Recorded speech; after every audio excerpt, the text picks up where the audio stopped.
बहुत शुक्रिया आपके कीमती वक्त का।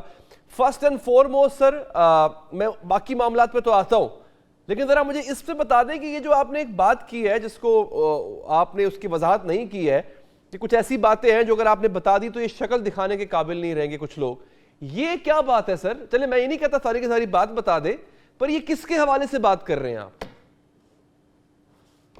बिस्मिल्लाहिर्रहमानिर्रहीम। लेकिन सर सबसे पहले बात तो ये है कि आज कोर कमेटी की मीटिंग के अंदर मेरा ख्याल है कि बहुत सारे इबहाम जो हैं वो दूर हो गए हैं। अच्छा। हमारे वो साथी जो ये बात कह रहे थे कि इमरान खान साहब के इल्म में कुछ बातें नहीं हैं या शायद इमरान खान साहब के बगैर ये फैसला किया गया है, उनके सामने ये तमाम चीज़ें आज क्लियर कर दी गई। बेसिकली मुख्तलिफ ग्रुप्स थे जो डिस्कशन कर रहे थे दीगर पॉलिटिकल पार्टीज के साथ। शेर अफजल मरवत साहब जिस डेलीगेशन का हिस्सा थे वो शेरानी ग्रुप के साथ मुज़ाकरात कर रहा था। इसी तरीके से एक ग्रुप जो है वो MWM के साथ उसकी टास्किंग थी और एक ग्रुप की टास्किंग SIC के साथ थी, इलेक्शन से पहले भी और इलेक्शन के बाद भी। तो ये चीज़ वहाँ पर क्लियर की गई। उसके बाद बल्लेबाज वाला इशू किस तरीके से आया, क्या क्या उसके अंदर डेवलपमेंट्स हुई और किस तरीके से वो एंड में अनफॉर्चुनेट इंसिडेंट हो गया, उसके हवाले से भी तमाम चीज़ें क्लैरिफाई हुई। फिर उसके बाद इंतखाबात के बाद ये चीज़ कैटेगराइज करके क्लियर कर दी गई कि इमरान खान साहब की ख्वाहिश के ऊपर सुन्नी इत्तेहाद कौंसिल के साथ इत्तेहाद का फैसला हुआ। और उस हवाले से अब तो शेर अफजल मरवत साहब ने भी आज इस्लामाबाद हाई कोर्ट में, वो मेरे साथ थे साइफर केस में, और उसके बाद कोर कमेटी की मीटिंग में भी उन्होंने क्लैरिफाई कर दिया कि ये इमरान खान साहब का फैसला था और मुश्तरका पार्टी का फैसला था और पार्टी की तमाम हैरारकी ने इस फैसले को तस्लीम किया। तो मेरा ख्याल है कि अब एक पॉजिटिव फिजा का अच्छी बात है, ये अच्छी बात। लेकिन सर पार्टी में थोड़ा सा ये है ना कि चलो फॉर द फ्यूचर सेक कि ये जो पार्टी में अचानक से हलचल मच गई थी, एक दिन पूरा हलचल रही सर, ये हुआ क्या है विद इन द इनकी पार्टी में जिसके आपने भी जिक्र किया गया कि ये शक्ल दिखाने के काबिल नहीं रहेंगे, ये हुआ या आपको गुस्सा आ गया था किसी बात पे?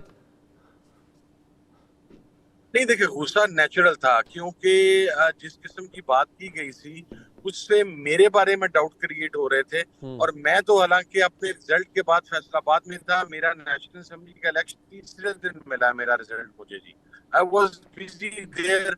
मैंने कॉल मुझे रिसीव होती है गौर खान साहब की तरफ से, उमर अयूब साहब की तरफ से, रऊफ हसन साहब की तरफ से और उसके बाद लॉयर्स की तरफ से कि आपको अर्जेंटली इस्लामाबाद पहुंचना है क्योंकि 72 आवर्स पूरे होने। तो ये मैंने किसी ख्वाहिश का इजहार किया था, बल्कि लास्ट मिनट पे मुझे ये कहा गया कि आप पार्टी की अम्ब्रेला प्रोवाइड करें, ये इमरान खान साहब का डिसीजन है, क्योंकि अगर हम ये नहीं करते तो फ्लोर क्रॉसिंग वाला जो कानून है हम उससे अपने उम्मीदवारों को नहीं रोक सकेंगे और वो लोटे हो जाएंगे जिस तरह रजीम चेंज से पहले एक फॉरवर्ड ब्लॉक बन गया था। तो यहाँ पर भी अगर हम इंडिपेंडेंट रहते हैं तो मेरा उसमें नुक्ता नजर ये था, कुछ चीजें थी मेरे इल्म के अंदर जो मिस हैंडलिंग हुई जिस भी तरीके से हुई और उसके अंदर मैं कोई ये किस चीज की मिस हैंडलिंग सर? नहीं है ये जो आपकी पार्टी पार्लियामेंट में मौजूद नहीं थी, ये वाली मिस हैंडलिंग सर? नहीं, ये वाला इशू भी डिस्कस हुआ। अच्छा। दो चीजें थी, दो चॉइसेस थी सिर्फ, एक SIC दूसरी MWM। MWM एक क्राइटेरिया पूरा करती थी, हम दो एक क्राइटेरिया में वो भी शॉर्ट थे। मतलब ये कि ना तो लिस्ट MWM ने जमा करवाई थी ना ही लिस्ट SIC ने जमा करवाई। इस क्राइटेरिया पे हम ब्लैक एंड व्हाइट क्लियर हैं। हमारे वो साथी जिनका ये नुक्ता नजर है कि MWM से अलायंस करके ये सीटें मिल जानी थी, वो शायद गलत फहमी का शिकार थे इसलिए कि लिस्ट MWM ने भी जमा नहीं करवाई थी। अच्छा। तो हम तो क्वाइट क्लियर हैं कि मेलाफाइड इंटेंशन थी। दूसरा इशू ये था कि MWM ने एक सीट जीती थी। मेरा इशू ये था कि मेरा टिकट ही मेरी पार्टी का और मेरे 21 MPs का वो रिस्पेक्टिव ROs ने वो रिजेक्ट कर दिया, DROs ने भी वो फैसले रिजेक्ट कर दिए और हमारी हैसियत को इंडिपेंडेंट कर दिया। हालांकि हम एक पॉलिटिकल पार्टी थे, for God reason, God knows के व्हाट रीजन, मेरा तो इंतखाबी निशान रातों रात 3 मरतबा तब्दील किया गया, मेरे नीचे MPs का 3 मरतबा तब्दील किया गया। लेकिन उस वक्त ये चीज डिस्कस हुई क्योंकि अब मेरी पार्टी की हैसियत पॉलिटिकल पार्टी की है, एक पार्लिमानी पार्टी की नहीं है, तो उसके ऊपर बाप पार्टी का जो डिसीजन दिया था इलेक्शन कमीशन ने 2018 में KPK के अंदर वो डिस्कस हुआ। वहां पर ये बताया गया कि बाप पार्टी तो इवन इलेक्शन कमीशन के साथ रजिस्टर्ड भी नहीं थी।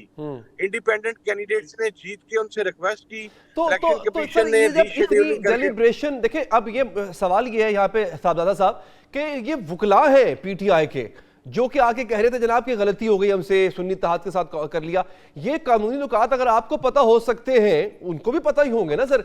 सवाल ये है कि उन्होंने पहली बात तो ये कि ये शोर मचाना क्यों शुरू कर दिया कि हमारी गलती थी। एक दूसरा ये, आपको सफदर साहब हमने हमेशा मुदल्लिल, प्रैग्मेटिक और बड़ा कूल माइंडेड पाया है। आज हमने पहली दफा आपका गुस्सा देखा है सर। ये गुस्सा आपको आया किस पे था, किस बात पे आया था एग्जैक्टली? सर अब किस पे आया था, मेरा ख्याल है कि एक अच्छी खुशगवार फिजा बनी है। मैं I don't want to go into that detail, लेकिन गुस्सा आया इस बात के ऊपर था कि भाई अगर आपके इल्म में कोई चीज नहीं है तो आप पार्टी की कोर कमेटी मौजूद है, वहां पर उससे रहनुमाई हासिल कर ले। पार्टी की कोर कमेटी के अंदर मसलन मैं अब आपको बताता हूँ, मुझे आज से एक वीक पहले तक नहीं पता था कि शरानी ग्रुप के साथ मुज़ाकरात किसने किए और वहां पर क्या क्या शराइत थी शरानी ग्रुप की। ये कोर कमेटी के अंदर मुझे आज से एक हफ्ता पहले पता चला। तो अब इसका क्या मकसद है कि मैं ये स्टेटमेंट जारी कर दूं कि शरानी ग्रुप से इत्तेहाद ही नहीं हो रहा था या शरानी ग्रुप को कंसिडर ही नहीं किया गया था? ऐसी बात नहीं है।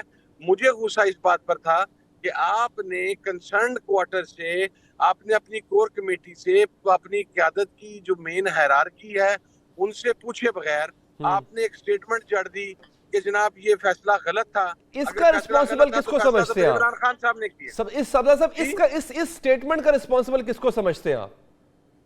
सर जिसने भी दी है वही रिस्पॉन्सिबल है, लेकिन उन्होंने अपनी वजाहत कर दी है। चले मेरा नहीं ख्याल। चले फिर आखिरी सवाल का जवाब ये दे दें कि पार्टी जम करने जा रहे हैं सर अब अपनी? नहीं, मेरे साथ इस हवाला से अभी तक पाकिस्तान तहरीक इंसाफ की क़यादत ने किसी किस्म की कोई बात नहीं की। मैं कैटेगराइज करके आपको कह रहा हूं। तो आपका क्या जवाब है सर? अगर वो ऐसी बात करेंगे तो जाहिर है मैं अपनी पार्टी की शूरा और आमला के सामने ये मैटर रखूंगा और जब मुझे जवाब वहां से मिलेगा वो पाकिस्तान तहरीक इंसाफ को दूंगा। लेकिन एक बात मैं आपको आउट ऑफ क्वेश्चन नहीं है। मैं सर आपको एक बात आउट ऑफ क्वेश्चन नहीं है, क्लैरिफाई कर दूं। ये आउट ऑफ क्वेश्चन नहीं है। अच्छा। एक बात क्लैरिफाई कर दूं, ये सीटें इमरान खान साहब की अमानत है। उन्होंने मुझ पर एतमाद का इजहार करते हुए ये अमानत मेरे सुपुर्द की थी। मेरी जिंदगी रही, मेरे सांस बाकी रहे तो इमरान खान साहब की ये अमानत इसी तरीके से उनके पास वापस जाएगी। इसके अंदर ये कुछ लोगों को अगर ये कोई इब्हाम है ना कि हमारा आपस में अगर कोई इख्तिलाफ राय पैदा हुआ तो शायद मेरा इमरान खान से और पीटीआई से कोई इख्तिलाफ राय नहीं है। I am very clear on it. और इस बात के ऊपर ये नून लीग के और दीगर साथी जो बगलें बजा रहे हैं इन्हें कतल कुछ नहीं होना चाहिए। मेरी कमिटमेंट है। सदा साहब मैं सर मजीद वक्त होता तो मजीद बात करते हैं इस पर, लेकिन मैं इंतहाई मशहूर हूं कि आपने हमारे प्रोग्राम के लिए वक्त निकाला। आपका बहुत बहुत शुक्रिया। प्रोग्राम से नाज़रीन अब तक के लिए इतना ही। मुझे दीजिए इजाजत। अल्लाह के बाद।